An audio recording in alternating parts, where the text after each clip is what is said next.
Here's the thing. Thought about that. I did not, when I made it, I did not imagine a penis. And then Jessie saw it and she's like, that's a dick.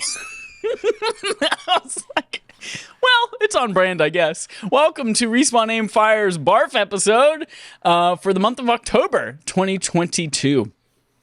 It's weird how, like, the years from 2020 to 2022 went by in the blink of an eye, but now I feel like it's been 2022 for 100 years. It's wild. Anyway. Yeah. This year and last year, real slow-moving years for whatever reason. Yeah. Whew. We play a game once a month that you all influence the decision of. We put it up on our poll on patreon.com/AffableIdiots and /Respawn Aim Fire, and you all tell us what classic or retro game or game we should have played that we haven't yet that you would like to see us play. And who are we? We're the Kick-Ass Irreverent Gaming Podcast, brought to you by Affable Idiots. I'm one of your hosts, Chad Michael Innes. We have our other co-host here, Adam Polly Pocket Gumbert. How are you, Adam? Hey, I'm doing good. I'm just over here looking at the Home Alone Wikipedia page, having a good time. Very good, very good. And then joining us, we have our RAF regular, Alex. That time Ninja Turtles did a Polly Pocket spinoff. You're not Alex Gumbert. Alex Cozina. How are you, Alex? Beware of my rules. Beware of fireballs, topical. Is that what you said? Beware of my rules. That's a topical reference to something we'll probably discuss on the podcast right after this. Was that Joe Pesci in Home Alone? No, it's someone who may have gotten banned from Twitter for reasons. Oh, yeah. Oh, gotcha. We're here today to talk about Super Castlevania IV. So the video game that you all didn't ask us to play, but the one you did ask us to play was unavailable anywhere legally. So we played Super Castlevania IV instead, which was a video game that we all played very quickly because it's a relatively short video game, thanks to modern technology. We are recording this a little bit early this month. I'm sorry. I'm going to interrupt you. I'm sorry, Chad. I'm going to let you get to your spiel, but I would just notice that Alex made a sigh noise. And I guess we'll get there when we get there. But I'm going to say it right now. This is better than Zelda 2, so I don't know why you're sighing. I was literally thinking that same thing. I was like, he was so impressed with Zelda 2, but then he played this and he's sighing. Like, I cannot wait to hear what Alex has to say. I actually... Wait, hold on. You said Zelda 2, right? Mm-hmm. Okay, for a second I thought you said A Link to the Past. And I was like, oh my god, how am I going to get through this interminable podcast? We'll talk about it. But anyways, Zelda 2 I can see the argument for, but I have notes. We are recording this early just because I'll be out of town at the end of the week, or end of the month, and it was a relatively short game. So we did ask over on twitter.com/RespawnAimFire if you all have any thoughts on the game that you'd like to share. Somebody did share that. So Adam, will you bring that up while I continue to do the rest of this?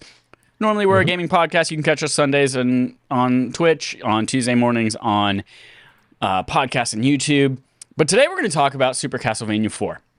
Before we jump into like our thoughts on the game, we tend to like to do a little bit of background information about the game, some like fun facts, release date, that kind of stuff. If you're unfamiliar with Castlevania series, I'm going to sum it up right here in just a couple sentences.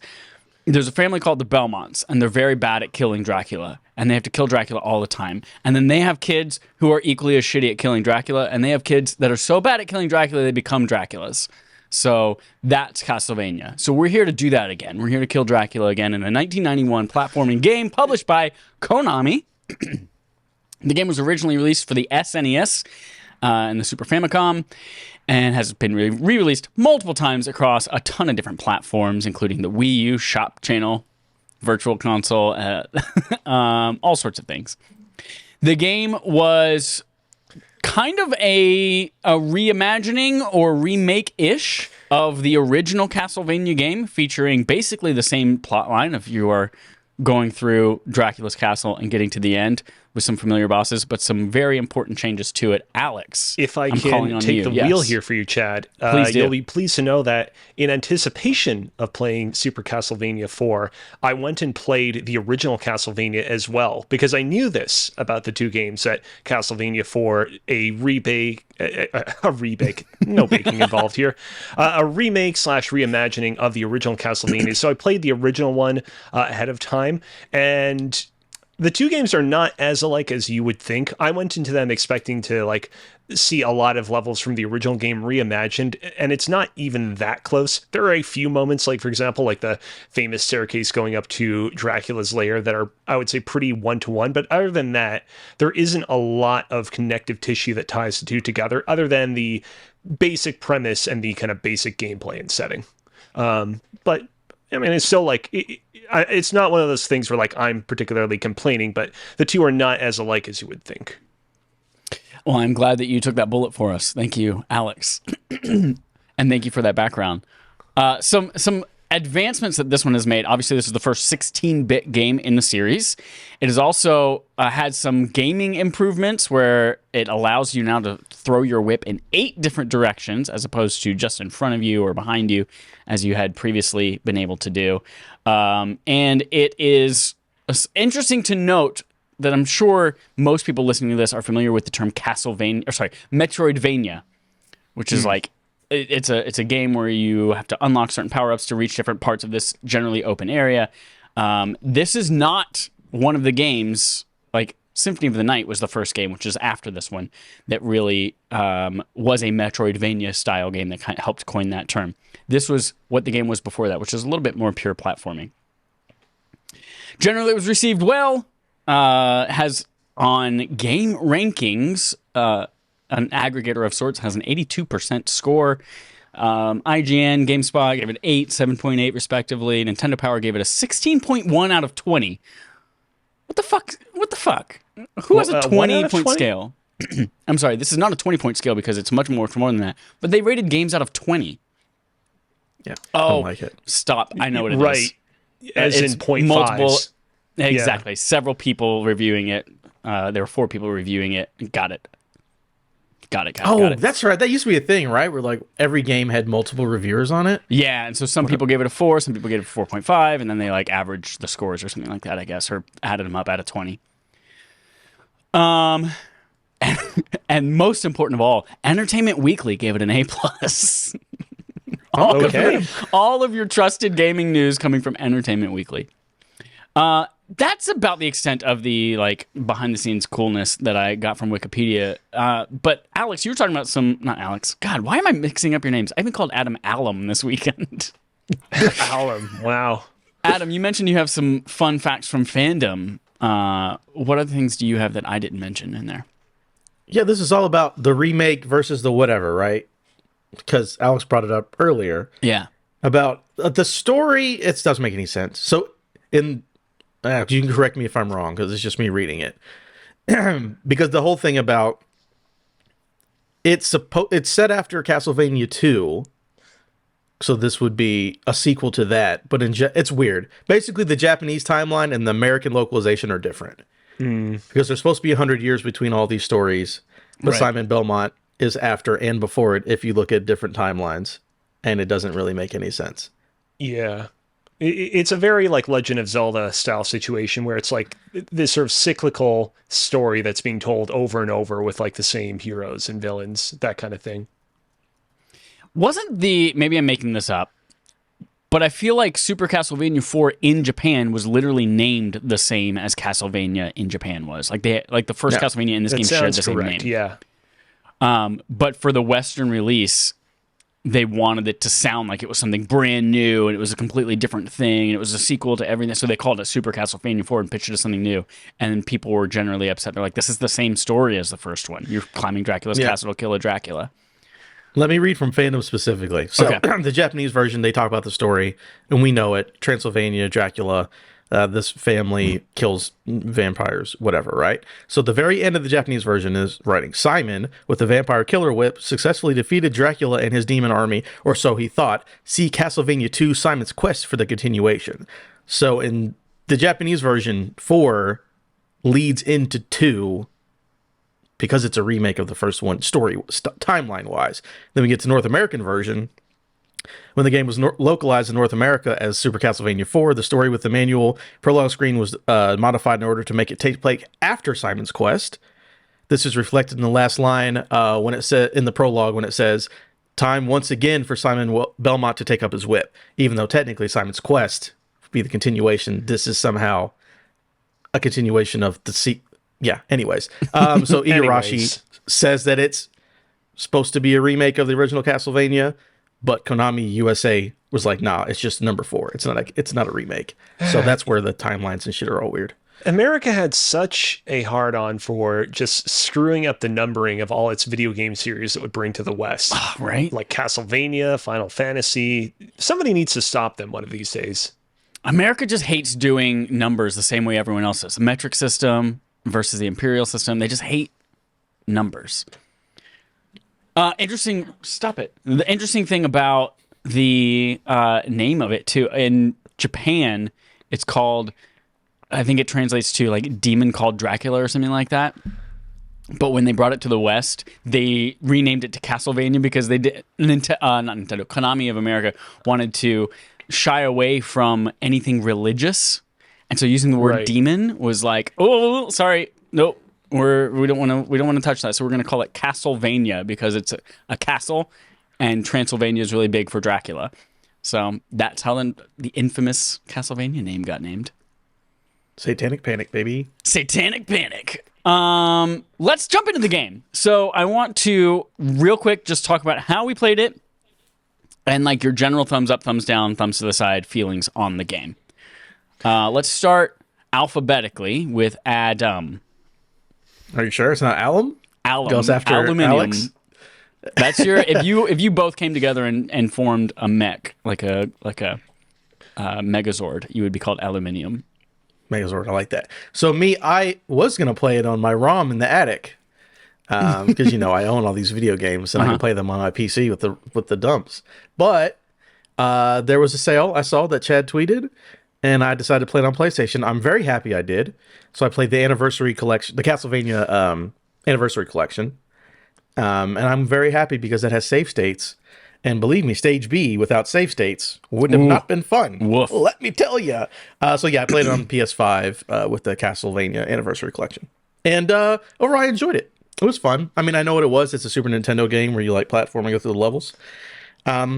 Wasn't too hard because of the save state thing, but it was fun. I like kind of like, oh yeah, you can move the whip around, and there was enough interesting things here to keep me invested for the 2 hours it takes you to beat it or whatever. Maybe a little bit longer, not too much. So I was like, yeah, that was a good time. I had fun. It didn't take too long. I knew exactly what to do. It was all right. I get down with the Castlevania 4. Dope. Alex, how'd you play it? What'd you think? I also played this game and also the original Castlevania on the Castlevania Anniversary Collection. Unfortunately, because I live in Canada, I wasn't able to take advantage of the same sale that you directed Adam to, but it's okay. Yeah. I don't feel like it was that much expensive, even not on discount. What did I think about this game? I'm not going to come out front, big whip swinging and say that I thought this game was terrible. But this game definitely did not live up to the lofty expectations that had been set before me with regards to this game's quality. I went in expecting another classic from the SNES era, and I got something that I think is a little bit lesser than that. But we will wait just a moment for me to get into that. Sure. I played the same exact way both of you did, except for I paid full price for it in America, which was, I think, $20. But thanks to a deal from Wario64, I got 15 free PayPal dollars towards it and did that. So I really paid $5 for it. Follow Wario64, y'all, on Twitter. Anyway, so I played it on that same way. Got the trophy. Played a little bit of every single game on that thing. Got the second trophy for that. And then I generally liked it. The only other Castlevania game I've ever played is Symphony of the Night, which we played for BARF several years ago, which I loved. And it was a surprise to me when I started playing this one and realized this was not like Symphony of the Night in terms of the Metroidvania style. But I enjoyed it regardless, and I was very surprised by a lot of the mechanics and the levels themselves and some of the boss designs and that kind of stuff. So I generally am favorable when it comes to this game as kind of my feelings on it. But there are certainly some things where I was like, yeah, I don't think I want to play any more of these types of games because of some of these things. So we all kind of have our baseline now. Let's jump in and talk about, I want to start with some of the like overarching like level design and that kind of stuff. What were some of your favorite moments and least favorite moments in terms of like in the levels, some cool things that stood out to you? And I will start by saying the I think it's stage 4 when everything starts rotating around you and the whole castle starts rotating, and then you're on the platforming section and like the background is like you're in like a tumbler. Yeah. I will say, blew my mind. It was great. Both those moments, very cool. The part where you're in the like tumbler / barrel / cylinder still looks really good to this day. I was a little bit shocked that those were the only 2 moments in the entire game that use the SNES's Mode 7 in that way. Because it's one of those things where whenever people show footage of Super Castlevania IV, they always show those 2 scenes because those 2 scenes are like the most impressive scenes from the game. And then you get to them and it's like, okay, cool. These are exactly as they've been represented in the trailers. And that's it. No more other scenes like that in the entire game. And it's like, oh, kind of like those. But I mean, I'm not complaining about what was there, but. Oh, for me, I'll give a negative because overall I did enjoy most of the game. And I think all my issues with this game are stage B. Because again, NES games were made, I mean, honestly, if you knew how to play this game, you'd beat this game in like an hour. Like I saw like, not even speedruns, just playthroughs on YouTube that were like an hour and 15 minutes. That's with all the cutscenes and stuff, right? The problem is this entire NES, Super NES era was like, hey, these cartridges were like $80. We've got to make sure that people are getting their money's worth because $80 back in that day was like $500 now, so it feels, especially, so it's stage B, which is the last stage of the game. Yeah, do we know why it was named B? I assume I don't know why it went 1 through 9 and then suddenly was A and B, and I assumed it was just like double-digit Roman numerals or double-digit numerals like would fuck something up systematically. I don't know. I have no idea. It was weird. But that last stage it feels like an arcade game where it's like, well, we've got to make them spend quarters, right? Because the rest of the game, it's like you can see where, and thank God for that save system, where it's like, you go through it. This is, part 2 of World 4 and da-da-da, and it's fine. But then you get to the last part. It's like, all right, you're going to do the hardest platforming puzzle in the game, which is you're just going up those stairs that fall apart as the blade from the bottom instantly kills you if it touches you. Yeah. Which it's not even hard, but it's just like, I'm platforming by going upstairs. So you have to always remember to hit up when you hit stairs and all that. And then it's just like, here's 4 boss fights in a row. So I'm like, yeah, if I did not have save states and playing this on the Super NES, most of my time would have probably been spent on this last stage. And I just felt like it felt like cheese because they had to make you get, your money's worth of the game. I do like the boss fights. They're cool and all that. But like, no, this is, all right, if kids get here too quickly, let's make sure to fuck them up real quick so they can't beat this game too fast. That's how. So again, I just don't like the way that it felt like it was specifically like intentional that they were like, hey, let's do some BS right now. Yeah, I feel like in that one in particular, I feel like in general this game could have, had we not used the save state system, could have like almost a Dark Souls type difficulty reward type of thing. Like if you can remember all the enemies and where they are and how they're going to attack you and all the platforming well enough that you can get through that whole thing and beat the boss without dying, I imagine that feels great. Just like after you beat a boss in Dark Souls or something like that. But nowadays it does feel like, no, this just feels cheap. It feels like you're gonna have people coming out of nowhere, a bat flying out of the fucking space at 90 miles an hour that is impossible to see coming, and it's gonna fuck your day up. Or those fucking stairs.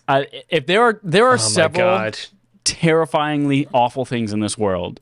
There's genocide. There's all sorts of really bad things. But those stairs in this game are some of the worst things on the planet, y'all. First, the fact that you have to hold up in order to even go on them. But it's then like you can't you jump think that when they you're would on have them. solved that you think they would have figured out a better way to do that coming off of the NES. But they're like, no, we have to keep doing it like this. You don't. You don't. Yeah, it was awful. And then the fact that you couldn't jump while you're on the stairs. So if something's flying at you, you have no way of avoiding it or dodging it. So that sucked. Also, if you jump down through stairs, no matter what's actually underneath you, if you hit the bottom of the screen, you die. Oh, like, you yeah. just fall. That was obnoxious. Like, I know there was literally just a platform 2 pixels lower, but because I missed a jump 3 feet in the air and I miss it, I'm instantly dead. The only exception to that, which I thought was really weird, you know the part where you're hanging on to something with your whip and it's like rotating up and down, like you're on a little conveyor belt. If you hang on to that thing and then you go down off the screen, you don't die as long as you keep hanging on, and then it will bring you back up. I did that twice because I missed a jump somewhere. Yeah, that was obnoxious. Yeah. To kind of like summarize sort of my overall experience with the game, like the first 4 or 5 levels, not that bad. Definitely had their pain moments here and there. Not going to say they were the worst thing ever.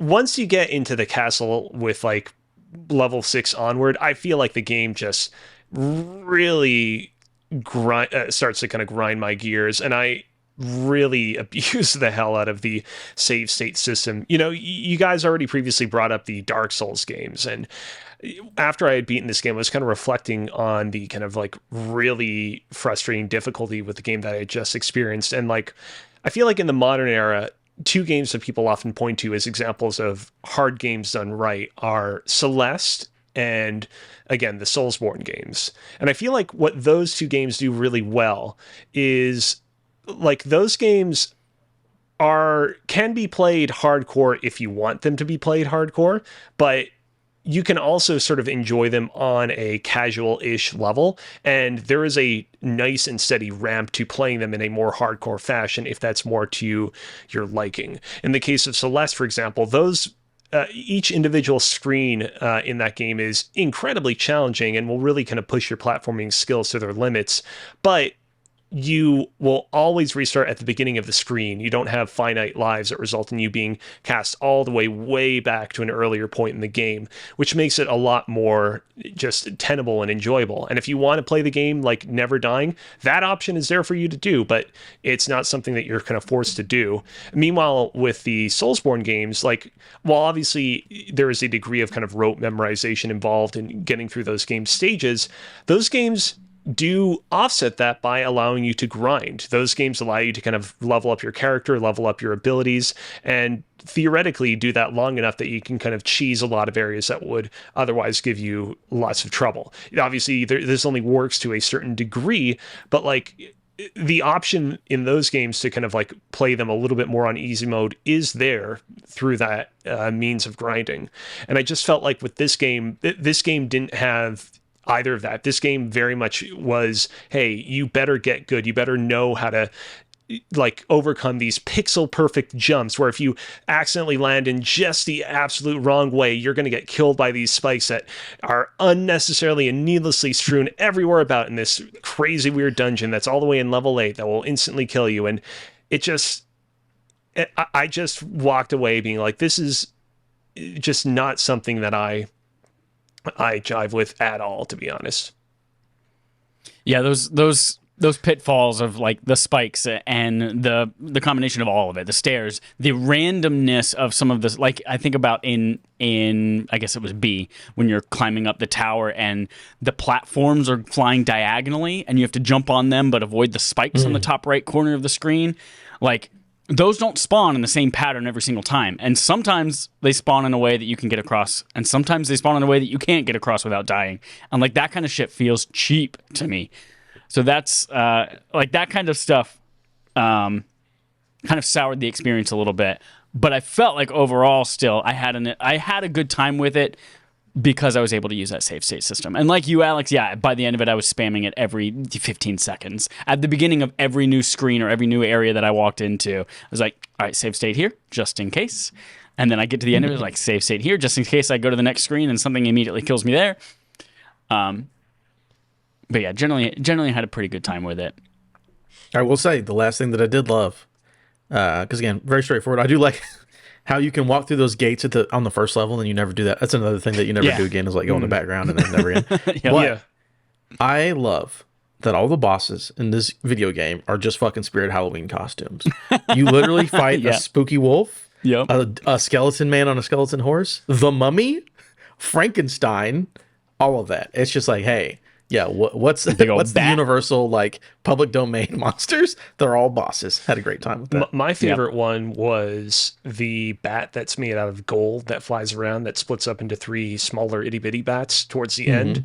I actually, to be honest, I like the design of a lot of the bosses. I felt like a lot of the early ones were pretty easy to just get through by like repeatedly just spamming your thing over and over. What I liked about the gold bat is with that one, you actually have to be very kind of situationally aware of where you are proportional to it, because every time you strike it, it emits gold that will hurt you. And so you can't just hit it kind of nilly-willy. And yeah, I thought that boss was probably my favorite one, because all the bosses that come after it are like, I mean, much more harder, which is what I wanted out of the game, but a little bit too hard, as we discussed.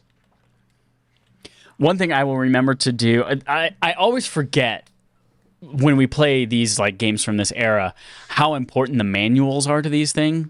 And like, I remember the very first time that I realized that when we were playing Super Metroid as one of our very first BARF games, and I was like, how are you supposed to know that that you have to shoot this door 5 times or 3 times or whatever it is with a regular missile before it opens up? There's nothing telling me in the game, no visuals. And it was, it's in the manual. It tells you to do that. I was like, oh fuck. Well, I didn't read the manual. So I had those same kind of things that happened with this game too, where like it wasn't until literally the final boss battle with Dracula that I realized what those runes, like the 2 and the 3 rune that you pick up, the Roman numerals, had no idea what they did. I just kept picking them up, and I assumed that they were just like extra score modifiers or something like that. And then I got the Dracula cheese at the end after watching a YouTube video, and I was like, oh, you can throw shit 3 times with those things? What? I had that. I had no idea that the whip was upgradable. Whatever the Morning Stars or Maces or whatever you're picking up. I was like, oh, what is this weird fucking broken chandelier I'm picking up? I don't know. And I'd used save states enough that like I never had the leathery whip one. And so I was like, I don't know what these things are, but I keep picking them up. Oh, well. And yeah, it turns out they're just upgrades for your whip that I had no idea about. So anytime, remind me, next time we play like an old-ass game from this era, I'll be like, Chad, read the manual before you jump into this thing, because it's probably going to answer a bunch of questions for you. Chad, I'm not going to lie. I'm not going to ask you to do a thing I'm not going to do. So don't worry about that, bud. I think that's about all. Speaking of that final boss fight with Dracula, did y'all cheese him? Did y'all do the secret? The secret there at the end? Under the stairs? Don't lie. I did not know about that. I saw that when I watched a video of someone beating the last bosses. Same. I never saw that, though. You never saw? Did you? That means you didn't get it when you beat the boss. You just beat him regular. Yeah. Damn. My bad. I'm looking at chat. Someone's talking about me making a mean dirty rice. Jesus. But no, I got Dracula through I watched a little video and like, this is the way to do it, and I just happened to have the little boomerangs or whatever with the 3, so I just basically cheesed it the way that the guy in the video did it. I was like, all right, there we go. But yeah, I was not aware that there's just like 1,800 pieces of chicken and a bunch of hearts underneath an invisible platform underneath the final boss thing, which is pretty cool. Yeah. I definitely had to get that. I went in regular style and tried to kill him, but like his first phase where every time you hit him, he shoots out the fireball that splits, and like that is the hardest phase of all the phases. Like everything after that is really easy to dodge, except for those things. So I was like, God, here it's like 6 of them, or like they go in a circle. It's like, oh, it's a bullet hell now. That's great. Yeah, and I was like, how the hell am I going to beat this thing? So I looked up a strategy, and I realized, oh, if I would have just hit him like 2 more times, he would have been a lot easier after that. But yeah, I found that cheese, and I said, yes, please. Nom nom nom nom nom nom nom. That's how you did it?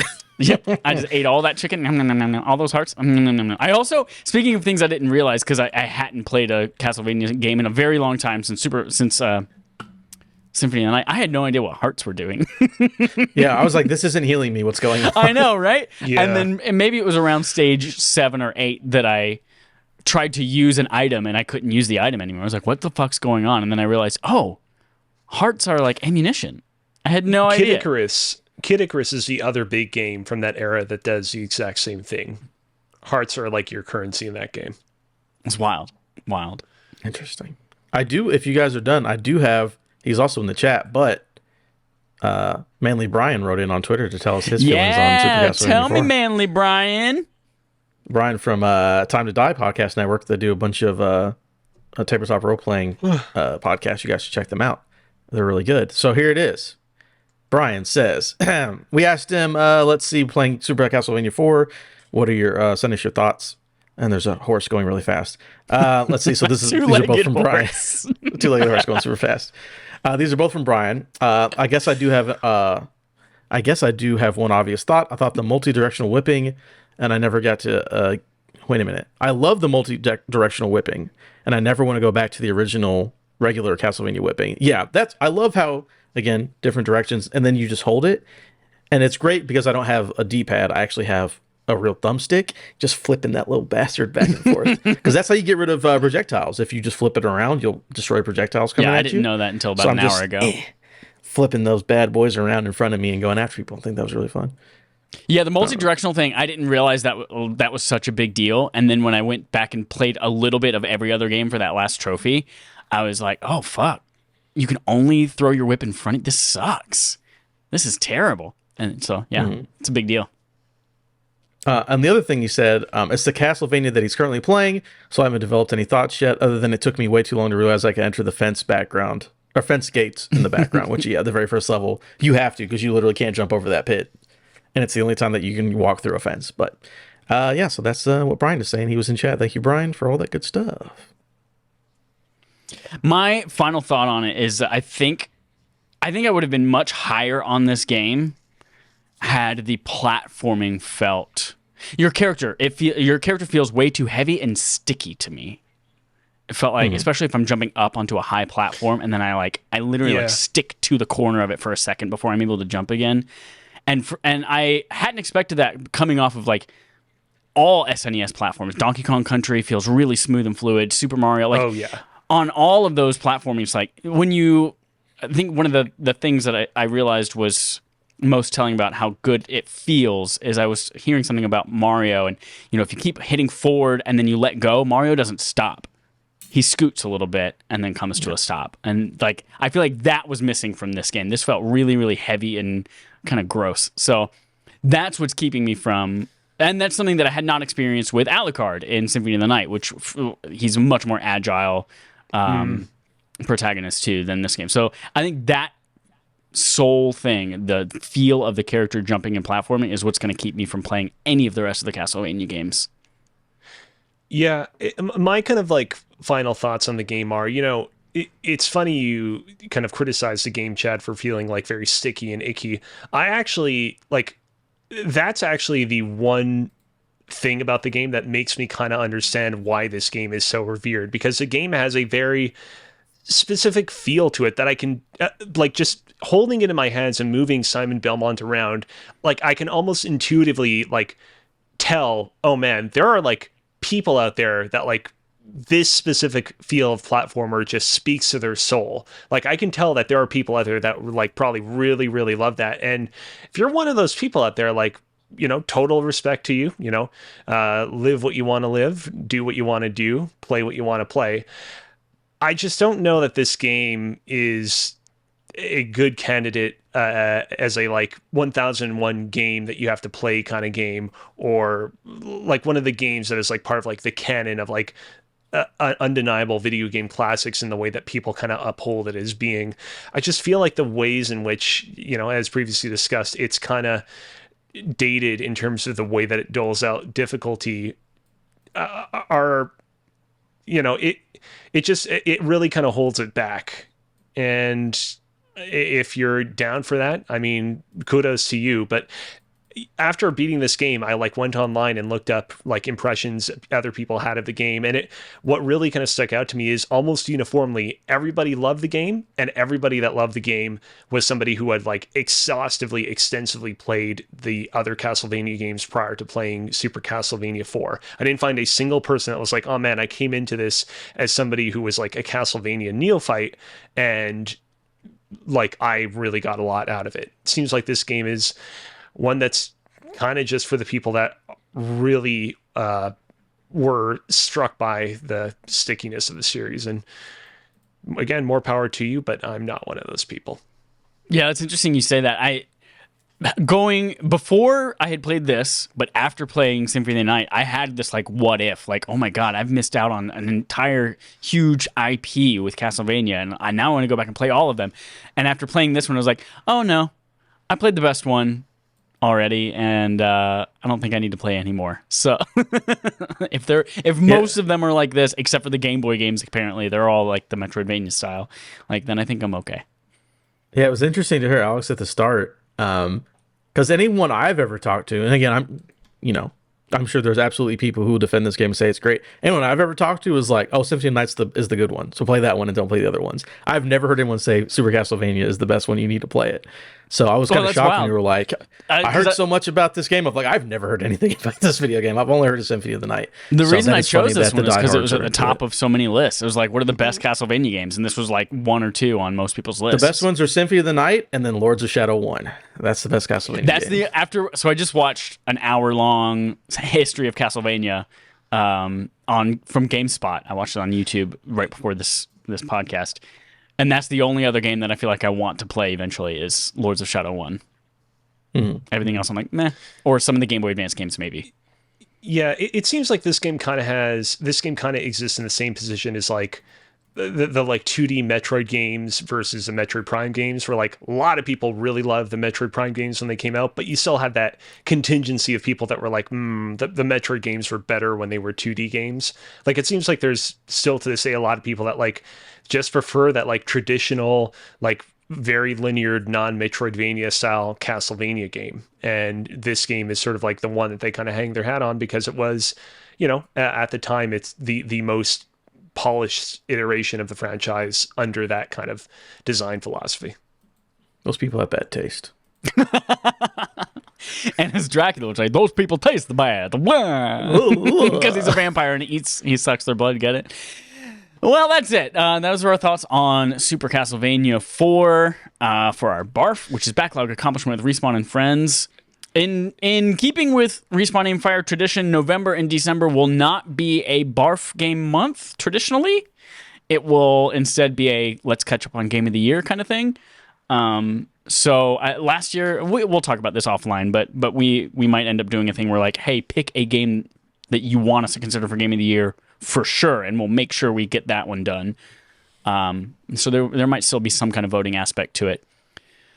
But aside from that, we're going to be returning to regular ass barf in January. All right. Pee pee poo poo indeed, Matt from RI in the chat. Pee pee poo poo indeed. All right, folks, if you're watching us on twitch.tv/affableidiot, stick around. We're going to be restarting the stream here in probably about 10-15 minutes where we will be back with our regular weekly episode. Oh, Alex, as our RAF regular, who's not contractually obligated to be here every single time, thank you for being here. How can people find you? What are you doing nowadays over on twitch.tv/CozyBearLive that I just spoiled for you? You actually got the link entirely correct, which I definitely appreciate. Yes, thank you, Chad. You can find me over on twitch.tv/CozyBearLive. I've been playing through a Pokemon Platinum Nuzlocke run where I can't use any items in battle, so if that's of interest to you, go and check me out there. Also find me on Twitter at AlexKozina, AlexKozina. Dope. All right. We'll see you all later. Toodles. Oh, toodles.